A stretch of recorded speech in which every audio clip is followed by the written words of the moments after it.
Okay, good morning everyone. My name is Akilade. I'm the Managing Director of Dine here in the UK and for EMEA. For those of you who don't know who Dine are, we're an infrastructure as a service provider specializing in premium DNS and email delivery services. And I'm here today to initiate a debate that we think is long overdue in the UK email industry. And that is how the science of deliverability can have a very positive impact on your email return on investment. Now, our specific message is a little bit in your face. And that is that by neglecting your back-end email delivery processes, you can negatively affect your ROI.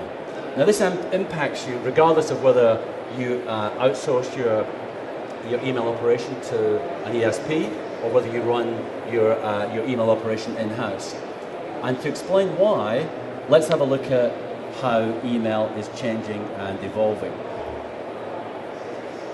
So it goes without saying that email has been changing a lot over the years, but in recent years there's been quite a blurring of the lines between transactional and bulk email. Just to be clear and make sure we're on the same page, transactional email is mail that is triggered by a customer action on a web application. By definition, these are highly personalized email messages, and as web apps become more and more ubiquitous, we're going to see... Come on, guys. Take a seat. Far away.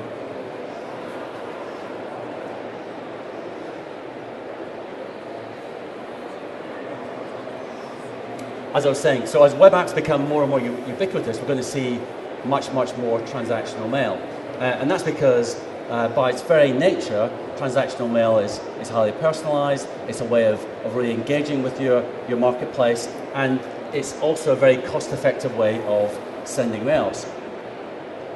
Now, I'm looking out in the audience and there's not that many older people like me. I see a few grey hairs, a few like sort of bald patches. You know, I've got both. So you can probably remember back in the day, bulk email used to be a little bit different to what it is now.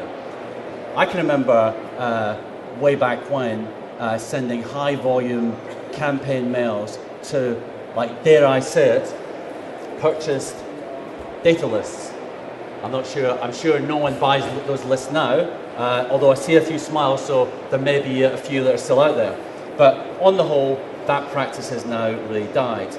Bulk email today is much more about sending mail to double opted in, highly engaged lists.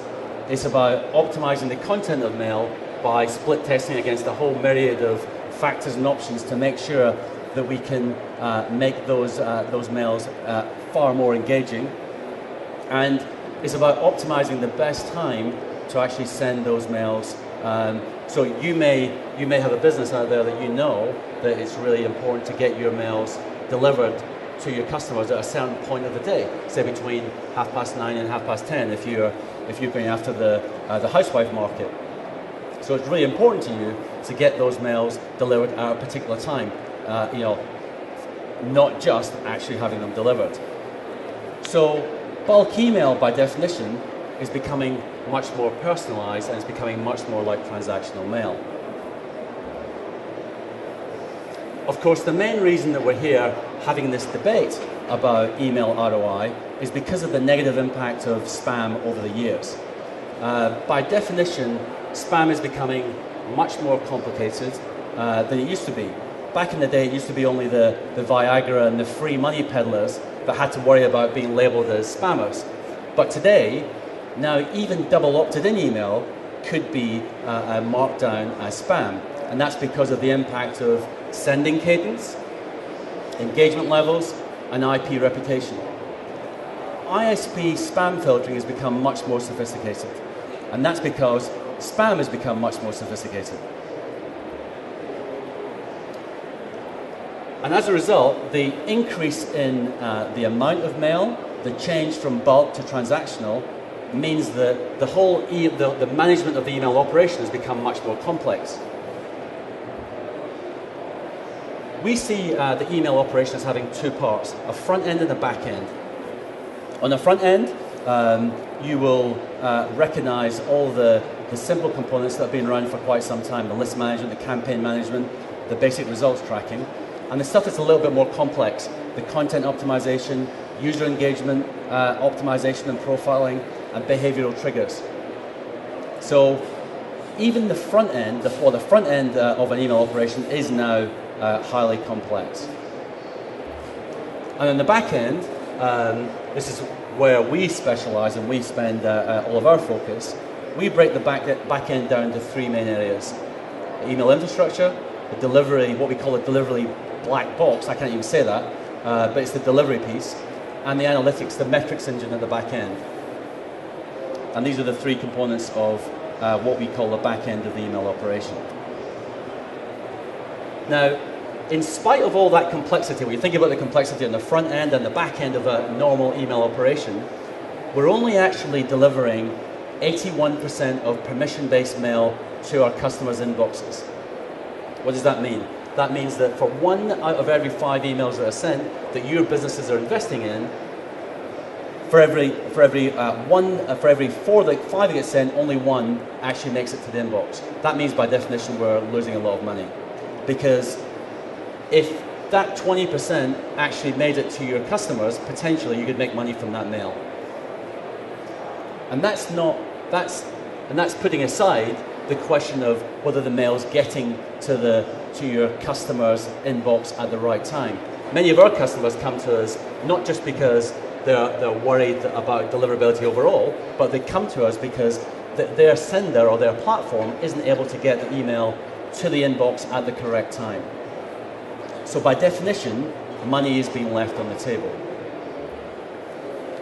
So what impact does that have on email return on investment? Well, I guess it doesn't take a genius to recognize that if you increase the complexity of an operation, both in the front end and the back end, that's going to increase costs.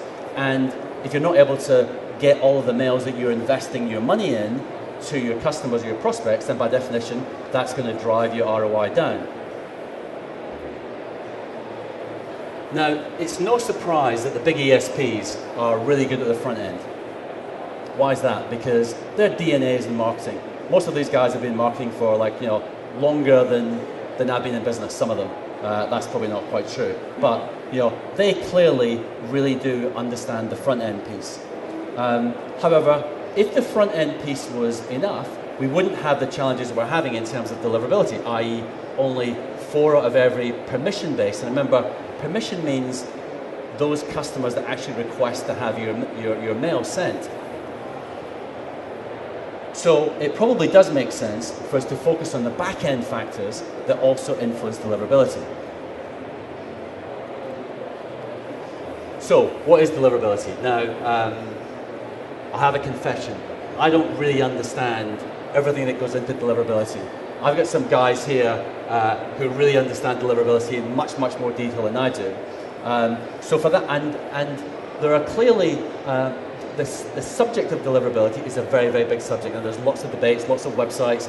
Apparently on Google there's 1.5 million lines on there explaining what deliverability is. So I don't really want to have a big intellectual debate about deliverability here. So how about if we keep it really simple and say it's obvious that our objective is to have emails delivered to the inbox and delivered at the right time. But it's not so obvious that there are a whole range of processes and factors that influence that term deliverability, which is all about finding a way to get the emails into our customers' inboxes. And on the back end, we break that down into 3 main areas: email infrastructure, the delivery piece, and analytics. So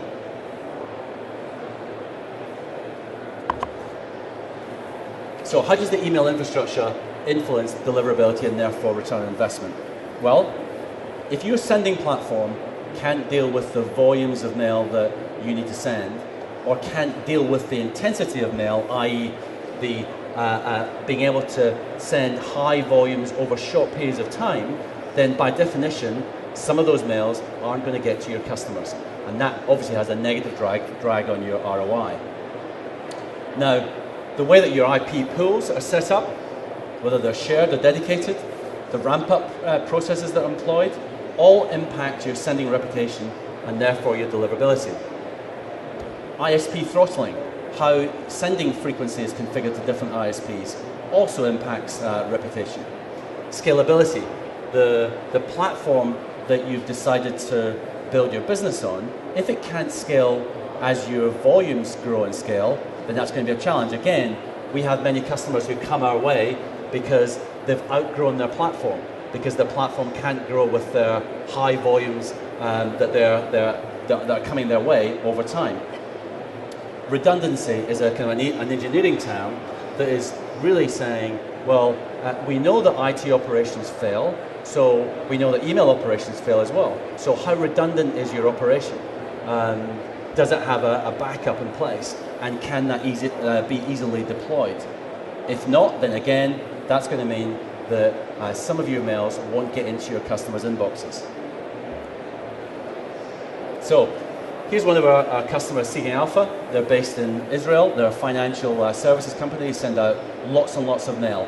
They send out mail in the region of 100 million plus. I won't give you the exact numbers, but they're sending lots and lots of mail. And they're growing very quickly, very organically. They needed an infrastructure that could cope with that high volume send. And they needed to have the confidence that whatever platform they were going to move to was going to be able to grow and scale with them, because they believe that they're going to be growing far, even bigger than they are currently now, and they're already a big sender. So many of our customers tell us that it's this part of the back-end email delivery operation that's the most challenging. Why that? Why is that? Well, because it's a little bit murky. Now I'm not sure if that's a Scottish word, but the reason why we say it's murky is because it's pretty difficult to define deliverability, because there's so many inputs to the desired result, and there's no direct insight with regard to what the actual result is, because the ISPs don't tell you and don't give us that insight, even though there are a lot of ESPs out there who will tell you that they are delivering 99.5% of mails to their inboxes. Well, they don't know that because the ISPs don't give that information out. What they're actually talking about is that's delivery to the gateway, which is completely different to delivery to the inbox. And that's why we refer to this area as the delivery black box, and why others refer to it as a black art. The more you're able to understand the wide variety of inputs and intelligently recommend changes the better deliverability and return investment you will actually receive. Your in-house team should be making recommendations and giving you insight to bounce reclassifications, because sometimes, depending on the sending frequency you're using, your ISP will be slowing down. Whoa, not sure what that is. Will be restricting the amount of mails that are sent to your customer's inbox, and thereby affecting your deliverability. Your ESP should also be availing themselves of whitelist management to make sure, again, that ISPs can see that you're using best possible practices. So here's another quick case study. We couldn't get the logo for them. There's a company called Skill Pages. They're based out in Dublin. Again, a very, very high growth sender. Again, sending well over this time 150 million emails per month. They needed to have regular communications with our deliverability team. Because they were growing so quickly, they were having trouble with some ISPs. They were having some problems with some list monitors out there. And as a result, they really needed to have keen access to our deliverability team, and needed to be able to avail themselves of our analytics engine so that they could check in real time what was happening with their sends. So, how do analytics influence deliverability and therefore return on investment? Well, without metrics, it's clearly impossible to know whether your sending operation is successful or not. And with a full suite of analytics, you'll have all the data to be able to analyze which parts of your operation are successful and which aren't, and which need attention. For example, Open rates and click-throughs provide a measure of engagement. Seed monitoring provides insight to inbox placement, rates with your individual ISPs. And hard and soft bounce data gives you insight as to how you should be cleaning your lists. And all of this data can be analyzed and acted upon to improve deliverability. Here's another case study. I'm not actually able to name this company this time for legal reasons, but this is a client who have a long-term contract with an ESP, and they already use Return Path and a number of other third-party analytics monitoring companies. And they decided to use us because they recognized that there was some further insight they could get from us from an analytics perspective, especially on what we call the seed list monitoring at the back end. So that was the specific reason that they came to use us. So we're not actually sending their mail, they're just using us from an analytics perspective. So assuming your team is collecting the data across those three areas that we talked about, the analytics engine at the back end, the delivery black box, and the infrastructure, then that data has to be interpreted and acted upon. This handsome fellow here, his name's Steve Wheeler, he's our Director of Deliverability, and this is a shameful campaign plug. We're calling this the most reputable sender, and you'll see this guy's name like plastered around on these yellow t-shirts that these guys are wearing. But guys like this are very difficult to find. He's been in the marketplace for well over 10 years. He understands deliverability inside out. If you have people like this either in-house or in your ESP team, you should really look after them, really pay them the best possible money, because they really do make a massive difference to deliverability and thereby to your return on investment. Now at this stage, where they're just collecting the data and making recommendations, their work is really more of an art rather than a science.